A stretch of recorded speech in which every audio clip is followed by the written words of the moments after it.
Surprise yourself with the all-new 252 Suzuki range at Hugo Luna Motors. Suzuki's Japanese quality is ready to stand out and make you feel proud every time you drive. Whether it's the zippy Swift or the adventure-ready S-Cross, enjoy 0% finance, handy tech, safety features and great value as standard. All wrapped in the fun and efficiency of a hybrid. The only tough part? Choosing which car to drive. Visit HugoLunaMotors.ie today, where we're not just different, we're good different. Finance subject to status, terms and conditions apply.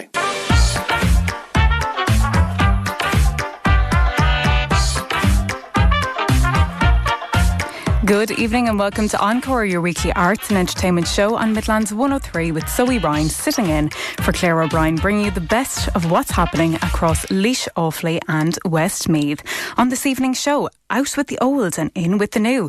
An Offaly drama group reinvents itself. The Power of Words events, looking back and looking forward. And they entertain us. But what's it like for actors at Christmas? Don Wycherley, a veteran of stage and screen, comes to Athlone this weekend, which is wonderful for us as audience members. But what's it like to be an actor at this time of the year? It's been a fantastic year for Amanda Kelly and the Power of Words events. She's been chatting to Claire O'Brien about the year that has been and the year to come. And we have some brand new music. But first, we chat to Frances Doyle of Clara Players ahead of their December performance between Thursday the 18th and Sunday the 21st. Not this week, but the weekend coming. The group will be showcasing 2 one-act plays at Sculbreja in Clara. The productions are A Christmas Carol and The Night Before Christmas, but not as we know them. Frances Doyle is just about to start rehearsals, but she has taken the time to join us now on the line. Frances, let's start with A Christmas Carol. You're taking the classic tale of Scrooge, but how will your adaptation differ? How does it deviate from the original? Good evening, Zoe. Well, I suppose really our version of it really transpired because we're predominantly actually a female crew, so we had to put our thinking caps on and we rewrote things a little bit. So Ebenezer Scrooge is actually played by a female, and that's going to be Eleanor Scrooge, and she will be abled under her underpaid and overworked assistant Maggie Cratchit. So we've kept the characters more or less the same, except that we've just swapped the roles around as being female. And previously, I suppose in the original script, Ebenezer Scrooge's nephew, Fred, we have now introduced Leslie, Eleanor's niece. And there's a little bit of a twist that comes with Leslie and her inviting her aunt to Christmas dinner. And why is it that you decided to make the changes that you have? As you said, you've gone with the all-female crew. Is that purely out of necessity because you had a female crew at hand and opted not to do the traditional, which is getting female cast members to play male roles? Or was there something more behind those changes? No, unfortunately, it was predominantly because we have the majority, we only have a couple of males in the group, so right. Predominantly we are female, so it was out of necessity really, yeah. I suppose. But even having said that, it was really good for us as a group to sit down and look at a script and to actually, put in them twists and them plots and change things around. So it was exciting for us to actually do that aspect of the work as well. So and we did have good fun with that, rewriting some lines and quotes and stuff like that. We've modernised it a little bit then as well, so it's actually going to take place actually in a grocery shop as opposed to a counting house, which what it would have been, So we've just modernised it a little bit, had lots of fun with it. Yeah, and it still follows the Charles Dickens, the Scrooge. Do you know what I mean? Eleanor is still going to be visited by her previous co-worker, and she will be visited by the three spirits, past, present, and then the future. And she does then visit, as part of that then as well, she does visit actually the Cratchit household for the present. And as a result of that, we actually have 4 youth members actually involved in the group as well, which is brilliant for us as well, because it's bringing along drama within the community then as well. So we have 4 youngsters with us as well, which is brilliant. And do you find nowadays, is there a want and a need from that younger audience to get involved with these type of productions? Or I know myself from being involved in drama groups over the years, you can tend to get the same people that have been there for years rather than getting new members in. But would you find that you are getting new members with an interest, or is it the cast that we've seen time and time again? No, this is actually, we've a new cast here, Justin, Clara. We have a couple of members actually from Tads and Tullamore who've actually joined us. So there's been a bit of a crossover with that, and I suppose that's the beautiful thing about drama. We are like one big family, really. Everybody knows everybody and we all follow each other and things like that. So I'm a member myself of Tads as well. So we do have new people that's actually on stage. We have a couple of younger people on stage, Holly and Jenny, that's with us this year, along with older stalwarts, I suppose, like myself and John Lynch and Sinead Handy, and Frank O'Brien is on stage with us as well. People will know him. And then Jacinta Dillon is from Tads and Tullamore. This is her first time to actually do anything here with us in Clara. So we actually have a brilliant cast. Like I said, we've the 4 kids as well. So we have a really good crew, so we have. And rehearsals have gone absolutely brilliantly. We've really enjoyed them and have great fun with them. So we're really looking forward to putting this production on for the public next Thursday. And that is the first of the productions. But you do have a second one. You have The Night Before Christmas. That seems to be a bit more of an upbeat play in comparison to the first one. As we all know, the story of Scrooge can be dark at times, does lighten at other times. But this one seems to be a bit more of a fun production for you. It is, exactly. All right. So The Night Before Christmas, it's actually by an American playwright, Ken Ludwig, and it is definitely fast-paced. There's lots of comedy and that in it. So it's basically about a young girl and a mouse who try to help an elf called Callie to save Christmas. All right. So, and in the midst of all of that, they've been thwarted in their efforts by the evil villain Sir Guy of Gisborne, who tries to steal Santa's naughty or nice list to his own benefit. That's what basically the play revolves around. And it is fast-paced and it's great fun, so it is. And both plays are suitable for young and old alike, do you know what I mean? And that's what we're hoping, that people will be entertained by both of them, which I can guarantee that they will be. And that is the case that you have when you're putting on the one act. You tend to have that mix where you're catering for different audience, because you want to offer that variety so that if one offering isn't someone's cup of tea, the next one is. But speaking of both plays, you yourself are going to be performing in both. I am. There's actually a couple of us on stage that's actually going to be in both. Yeah, so I actually play the part of Maggie Cratchit in Scrooge, and then I play Callie the elf then in 'Twas the Night Before Christmas. And then we have a couple of other people, Holly and Jenny and Frank and John Lynch and Hazel, I think, then as well. There's a crossover then with that as well, where they're playing parts in both. So it's just a mixture, and I suppose that's been a challenge in one way, is that we've been rehearsing for 2 on acts. So the last couple of weeks have been now where, maybe 5 nights of the week, because one night will be one play, the next night will be another play, you know. And then like that too with the kids that we have involved, actually 3 out of the 4 are actually involved in the panto in Tullamore as well. Okay. So, so we've been organising our rehearsals and everything around them as well. So, they've been even, under a little bit of pressure as well, like to be involved in both. So just a challenging time of the year in that sense, because it's Christmas and it is busy and everybody's trying to, to get ready for everything. But you know what? When you love drama and you love being on stage, you will do it. And you'll get the enjoyment out of it. Yeah.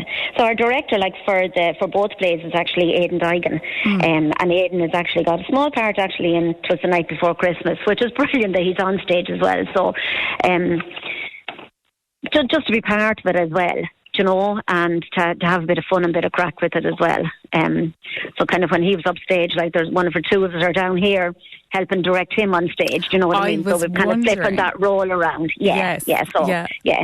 Because when I had seen that he was going to be involved himself in one of the productions, I was thinking, at first my initial thought was, God, it must be difficult to direct when you're up there. And then on second thought, I said, you know what? It might actually be easier when you're amongst the cast to direct them in a way. He can still look at them, I suppose, and give them visual cues. But he does have, as you said, a crew like yourself to step in and give that backing. Yeah, it is quite difficult actually to direct yourself on stage because you don't see the movements and you know and the interactions and stuff like that. So that's why it would be generally directors wouldn't be on stage themselves. But that there's a couple of us here. Like I've actually completed a couple of directors courses myself with the Limerick School and with the Amateur Dramatic Council of Ireland. They run each year down in Limerick Summer School. So I've done a couple of directors courses. So I'm just dipping my toe into all of that. So it's nice for me to be able to be on the other end, just looking back up and looking at it from a different angle then as well, you know. So it's very much a collaborative piece, you know, both plays are. You know, that we've all worked collaboratively together, regardless of whether it's, you know, sourcing costumes and, you know, and input into movements and all of that, and into the meaning behind the storylines and stuff like that. So, all fun and games. Yes, yeah, 100%. Yeah, it's been brilliant. And all hands on deck, as you said, when you're putting out two productions like that. And tell me, we'll say the two productions, when you decided to do them, did you very strategically say, OK, let's go with these two productions, because maybe there's not too much of a difference between the sets, because you're not going to have ample time in between the two different plays to put in much of a difference into it, or do you have two very drastic sets? No, I suppose that's the beauty about one act then as well, is that it's a minimum set as opposed to like if you have a full feature play like full act, scale where you will have a full set. Yeah, so we have designed the set actually to be able to, you know, to be able to turn around and flip around and stuff like that. So there's very quick, easy changes, but yet it will still give a very different feel and a very different look to the set between. Like Scrooge is the first half, and then there will be an interval, and then we will have Twas the Night Before Christmas. But even within each of them, there are scene changes. So we have used our props and everything to the best of our ability in order to have quick flip arounds and stuff like that, like to give a different feel for whether you're in the shop or whether you're in the Cratchit household, you know, for the likes of Scrooge. And then the same for Twas the Night Before Christmas, because it actually starts off in a living room, and then it transports itself then to the North Pole. So, so just being innovative, just in relation to our set and how we have approached that. So we're hoping that the audience will like it. No, it is. We have our first tech run and stuff like that now this coming Sunday. Fantastic. So to start to get used to all of that and props and everything else like that, you know. So and that's really when it starts feeling real, isn't it? When you get into that level of it and you're up on the proper stage with the proper lighting and it all starts to feel real. But Frances, if people are interested in going along on the night, where can they get tickets? Is it a case that they can buy them ahead of time somewhere, or are tickets available on the door? Yeah, so people did want to book in advance. We do have our tickets on Eventbrite for any of the 4 nights, or also they can actually contact my phone. Sorry, now I just have to look up the number because I didn't have that ready. Apologies. But our details are actually all on Facebook. Great. Just in relation, so Clara Players Drama Group is the name of our Facebook page. And we do have a QR code there that links directly to the Eventbrite. Or, like I said, people can actually send a text to the phone number, which I'll give you, which is 083 436 2478. And they can just reserve seats for any of the 4 nights and then just pay on the door then when they arrive on the night. And just anybody arriving on the night that's going to pay on the door, just it will be cash, so just so that people are aware of that. Fantastic. Frances, thank you so much for joining me on the Encore listeners this evening. And both productions will be running from Thursday, December 18th to Sunday, December 21st at Skullbreeja in Clara.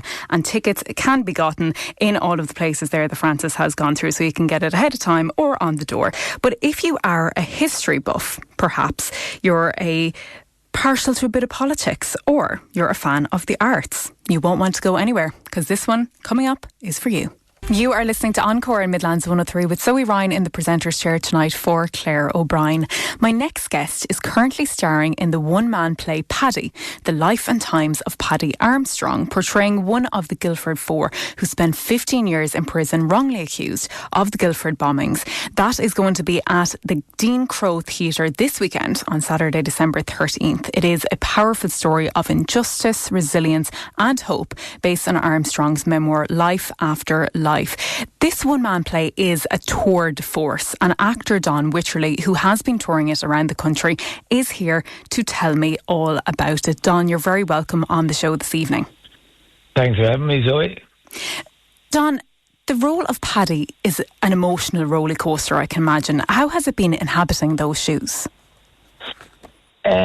Yeah, a bit daunting at first because I remember when going back to 1989, I remember graduating from St. Pat's College and going across the road to the Cat and Cage pub, and there was a gang of us having a few pints, feeling very happy with ourselves, toasting the future, and the Guildford Four got out, and we were watching it live on telly. It went to, and everyone was cheering, and I think the camera cut to a few Irish builders waving the tricolour around in London town, and it was I just always remembered it. And then when Mary Elaine Tynan, who helped Paddy write his biography, she was I suppose the ghostwriter. Well, she wrote it with him.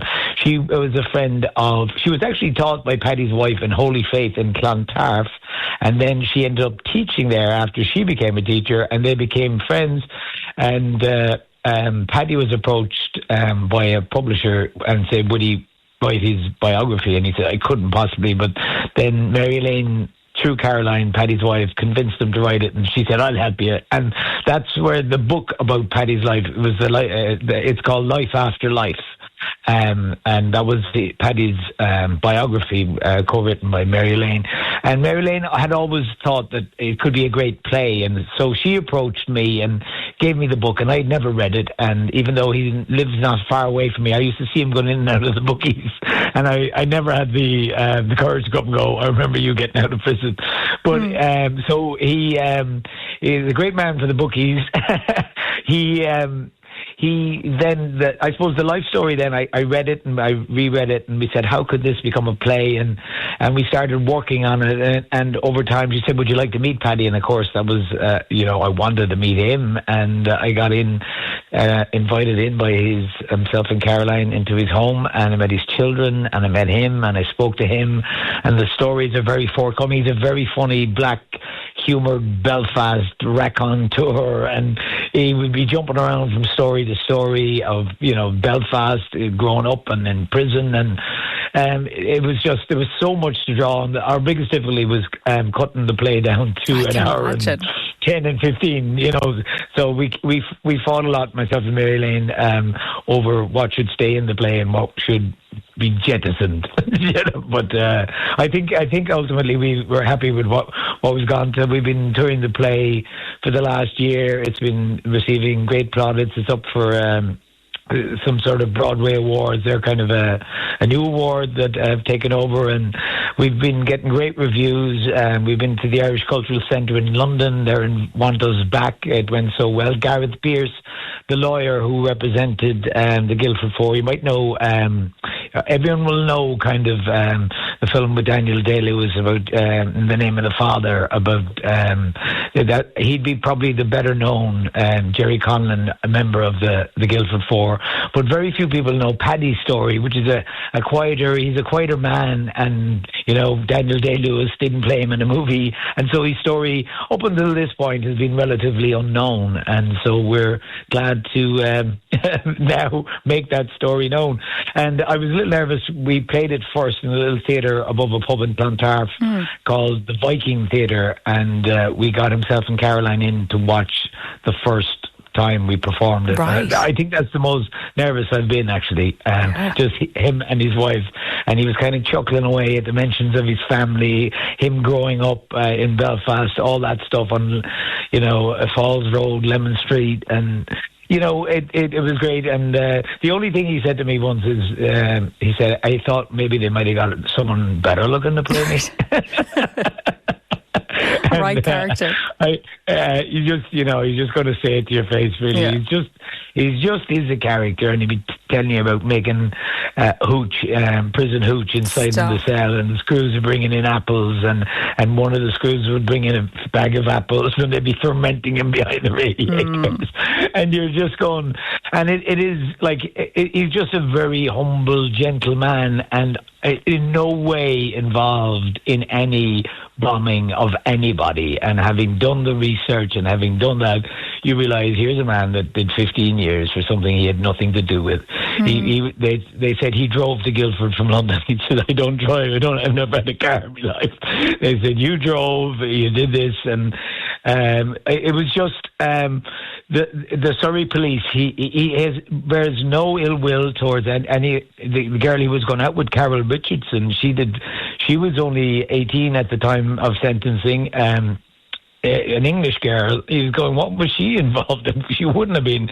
She did 15 years as well, and they said she was with him. They kind of burst into, he was living in a squad. He was living a high life in Kilburn, I suppose, drinking, smoking his way through his early 20s, having a great time, doing a bit in the buildings, doing a lot of carousing in the evenings, and he had moved out of a flat and moved into a squat and found that it seemed to suit him better, particularly the no rent side of things.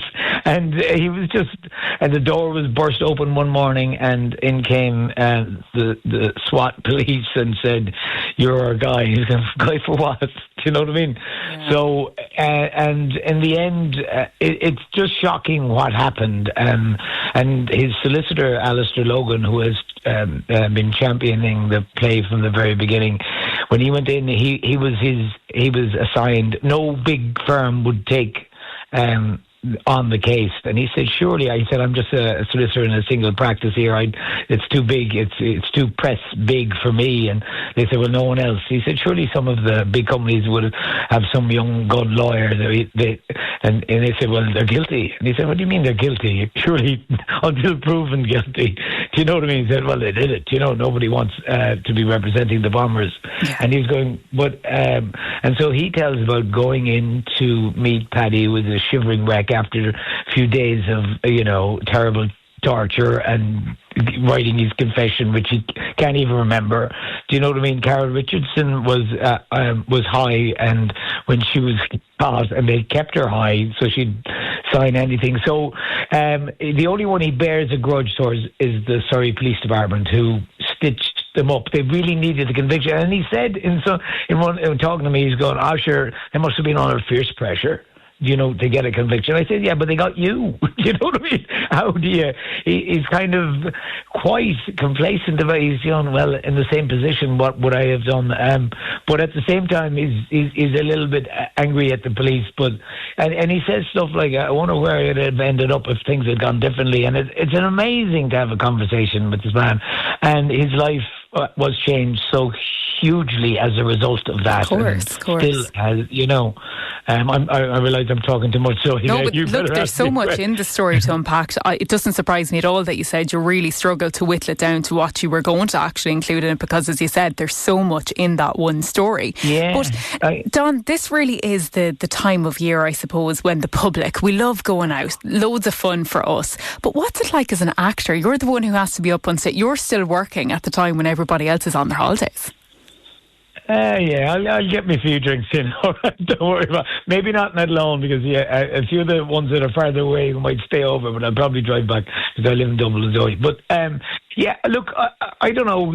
This play it's a particular joy because I've been involved in the writing of it with Mary Elaine. We teased it out together, and people might think the subject matter is quite, oh my God, that'll be a bit dire. But you know what? Because of Paddy's humour and personality, which is teeming with jokes and laughter, we have that's all over the show. And I have said it'll make you laugh, it'll make you cry, it'll probably make you angry. It does all those things, and I said I think that's what a good play should do, and people that like good theatre will love this. It's got, as you said, roller coaster there. That's what it is. it's his life, the nuts and bolts of what happened to him, how he dealt with it, but in his very humorous way. And I think it's uplifting. And people have been back 3 and 4 times, to see the show. And some people absolutely enraged at the end of it, going, "What? How did this happen?" And we've done Q&As after, and it's 50 years on from the bombings now and the incarceration and all that, and the files of the case were due to be released after 50 years. But the English judiciary, in their wisdom, have decided to put them away for another 75 years. So that no one will see the files, and everybody that's associated will be gone then, because there'll be too many red faces. There was so much done at the time. I'm not saying that we in Ireland haven't done our bad deeds too, but this was a stitch up of the highest order in terms of the police, the judiciary, and a lot of people that were involved in that case and in putting the Guildford Four away climbed in the ranks of the police department and in the justice department. The judge who put them away initially tried to put them away for 35 years. He said if it was within his remit, he would have them hung for treason. But he didn't. He went on to become the Lord Chief Justice. And all these guys got away with it. Paddy here is a man now still living, and his wife said as he has gotten older, he's decided to live in one room in his sitting room, and he eats there and watches telly. He's kind of gone back into his cell. It's never left him. She'll say this to his face. Do you know what I mean? He likes, because of 15 years in a prison cell, he kind of likes going back to his own space, and it's affected him for life. Do you know what I mean? Of course that would change it, yeah. Yeah, and he was never able to hold down much of a job after, but he was well able to chat. He did do a bit of gardening. He did do a bit of gardening for a local contractor, but got fired because he just kept going into the housewives and chatting and having tea and biscuits. He loves a biscuit.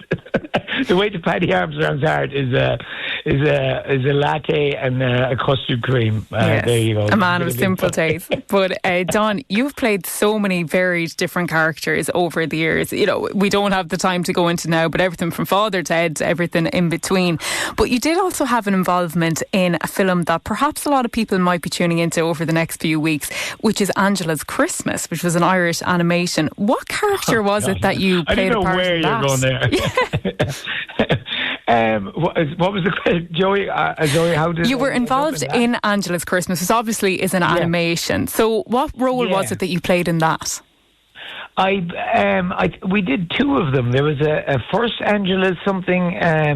You just in a cartoon, you go into a studio and you voice. I think one I was a blind beggar, another I was a musician. I can't remember. You were in both. Okay. Yes. I think I was in both, and then I was. Yeah, I did a couple of voices. They would do that. They'd bring actors in and they'd go, he could be good for that or that. So you'd voice a couple of characters. I can't remember. I voiced many, and then you end up as some. Do you know what I mean? Get you, yeah.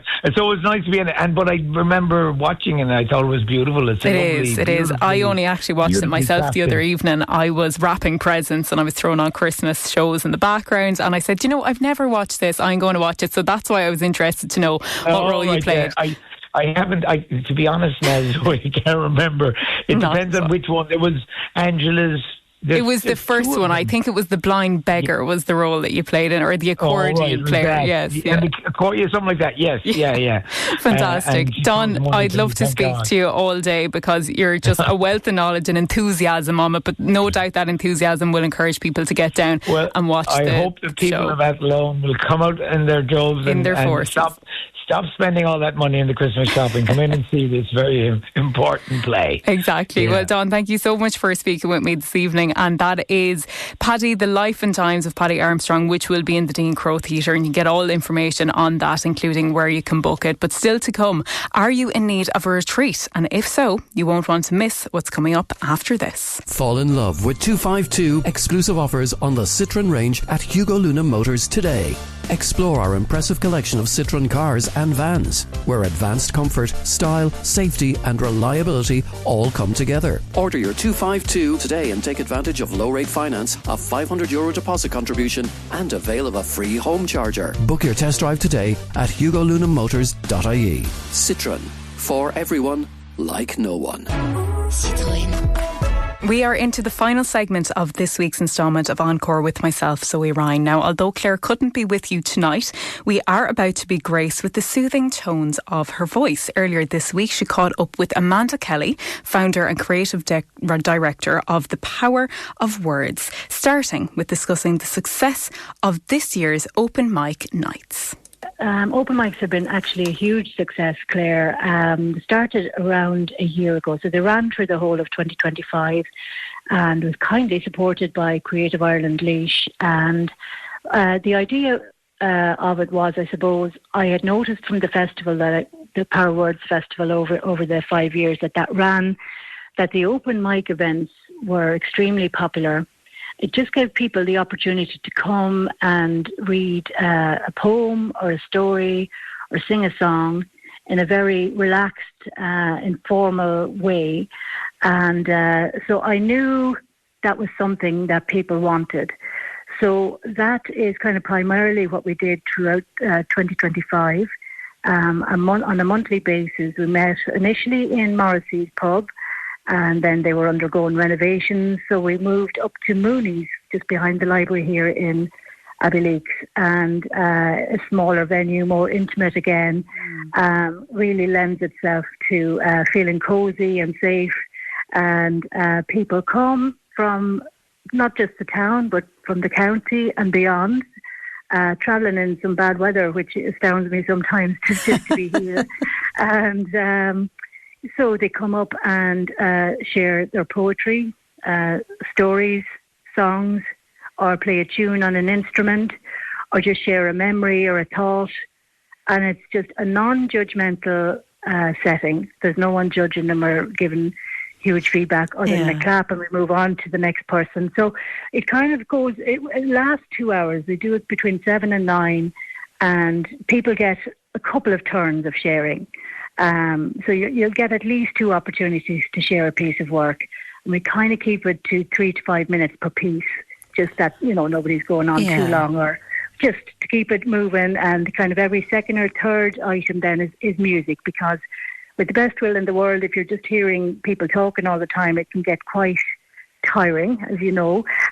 So it's nice to break it up a little with music. So I brought down the keyboards one night because I was expecting somebody to come and play them, and they didn't turn up. So I ended up playing them myself on the first night. Okay. And and now it's just become a thing. So I bring the keyboards, and it has become a thing that I play at least one tune myself every night. And then John Purcell, he brings out his fiddle from behind the bar when he's not pulling the pints for us. He brings the fiddle out from under it and plays a tune as well.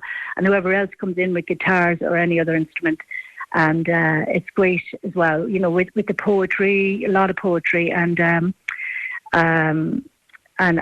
short stories and that. So it's a great night, and you might go in maybe low energy going into it, but you'll come out flying and floating. So it's gorgeous. It's really enriching for the soul, enriching for the spirit. And it's become like a little family. And that's nearly what we say about it to each other. Because you have a core group of people who come every month, and then people who dip in and out, or can't make it obviously every month. So, but there is a core group of people who will always be there. And it just feeds it. And it's just, as I say, very, very enriching. So I'm really looking forward to continuing that throughout 2026. And this is on the first Friday of the month? First Friday from 7 to 9 in Mooney's in Abbeyleix. Yeah. And, we know there are lots of writers in the Midlands who look forward to workshops and events and opportunities to learn, and they might attend the Leeds Literary Festival or any of the many writing festivals that are happening. But what you're offering now as part of Power of Words events is a writer's retreat, and the one that's coming up in February with Niamh Boyce looks like it ticks an awful lot of boxes, doesn't it? Yeah, I've been running the writers' retreats for the last couple of years since the festival ended in 2023. Run 2, 3, maybe 4 each year since, and hugely successful. It's just a pure luxurious experience is all I can say. It's something I'd book into myself if I wasn't running it. It's where you arrive for a weekend on a Friday. You arrive, say, from 3 o'clock on, and you're greeted with a big pot of tea or coffee and fresh scones from Muller and O'Connell in Abbeyleix, of course. And then you'll have an hour or two's private writing time or walking time if you want to go around the town and see it. And we have dinner in-house then, a hot gourmet dinner brought to everybody at the table. And after that then you can relax. We have a post-dinner musical performance by some of our wonderful local talent here in Abbeyleix. And my God, there's plenty of that around. Of course, so that's your Friday night. So you're eased into it and you're relaxed and, getting to know everybody there then. And then on the Saturday morning, you have your continental breakfast, and at 9 o'clock, then you're straight into the workshop. And we're delighted this time in February to be having Niamh Boyce, award-winning writer of The Herbalist and Her Kind. And so Niamh will be doing a full day-long workshop from 9 a.m. to 3 p.m. on fact to fiction. Yeah. And that's a focus on new beginnings. And that's going to be really interesting. And the classes are small. Like we max it out at 12 people, and that includes people who are there for the weekend staying in Preston House, or people who come for the day and travel, and just leave in the evenings. So there's a residential in Preston House or non-residential options. And so then after the morning with Niamh, we're all going to go over to award-winning Bramley's restaurant with the Michelin star chef Sam Moody there. For a lovely 2-course lunch, specially made for us, and come back then and do the workshop to 3 o'clock. Then we're going to have a guided walk of Abbeyleix, and then we're going to Morrissey's, famous Morrissey's. Famous Morrissey's, yeah. For pre-dinner drinks, and the first round is free. And then back to Preston House for another gorgeous gourmet buffet meal. And participants then will get a chance after dinner, sit around and share some of their work with their group. And again, optional. If you don't feel like doing that, want to go to your room or want to go somewhere in the house and write, that's fine. But I know it works really well. It's a lovely opportunity for people to share some of their writing done that day. And you wake up the next morning, whatever ungodly hour you go to bed at, you wake up the next morning and you can have a nice early morning guided walk-in tour of Abbeyleix Bog, which is known far and wide at this stage as a place to visit when you come to Abbeyleix.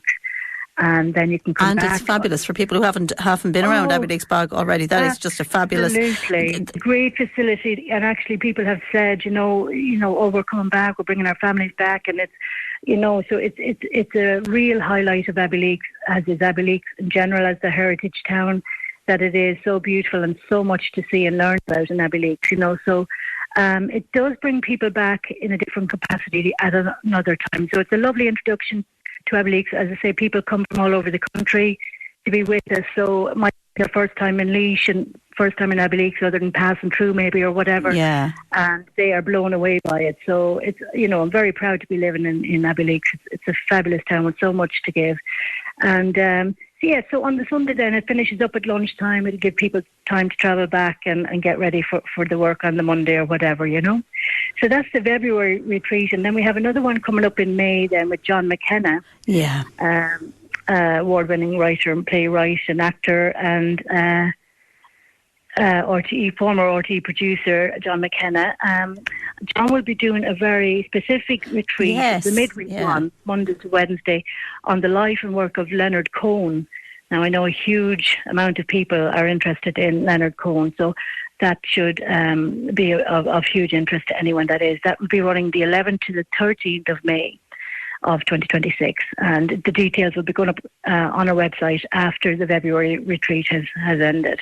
So just to put it in calendars there, if anyone's interested in noting those dates for the retreats. This is a relatively new venture, the writers' retreats. How have they been, in terms of creativity for people who've taken part? People have found, I've received wonderful reviews from everyone who's attended. They're asked for feedback at the end, and they have been glowing, being honest with you, for what people felt they got for their time in Preston House for that weekend. They feel it's invaluable, that, some people have come with kind of no expectations and left, feeling they can, rule the world almost with the energy that's and the confidence, in their writing, and just the guidance with, these brilliant writers. And because the class sizes are small, there's plenty of time for each person individually to have time with the writer, for guidance and feedback on it. So, it is invaluable and great, as I say, great feedback. So that's what's obviously prompted me to continue with them, because I see how well they're received and what people receive from them. And so that that's a feel-good factor. And I'm looking forward to giving people a lot more opportunities to be part of that.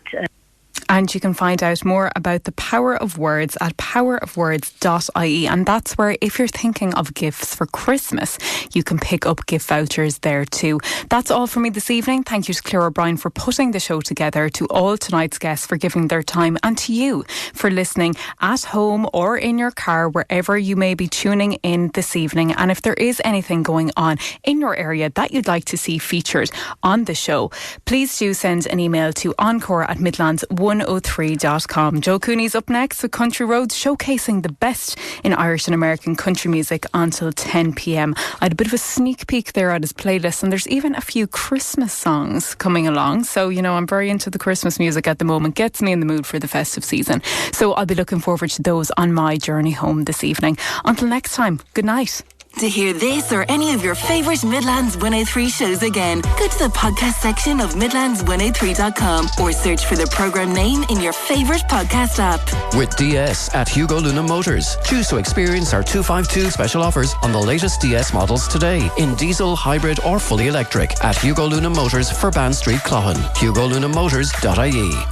It's almost 8 o'clock. Time to see the new 261 Volkswagen range at Michael Moore Car Sales, Portarlington. From the iconic Golf, the spacious Tiguan, the 7-seater Tayron, the popular T-Roc, or our all-electric ID range. We have your next car waiting at Michael Moore Portarlington, VW.ie. Employers, give every employee up to €1,500 tax-free with Clever Cards. Clever Cards digital MasterCards can be used anywhere, online and in-store, using Apple and Google Pay. Give your employees the freedom to spend their rewards where they want. Order online from clevercards.com. Clever Cards MasterCards are issued by Monovate pursuant to license from MasterCard International and certified by Apple Pay and Google Pay. Clever Cards is an appointed distributor of Monovate, an e-money institution authorised and regulated by the Bank of Lithuania, and the business is regulated for conduct of business purposes by the Central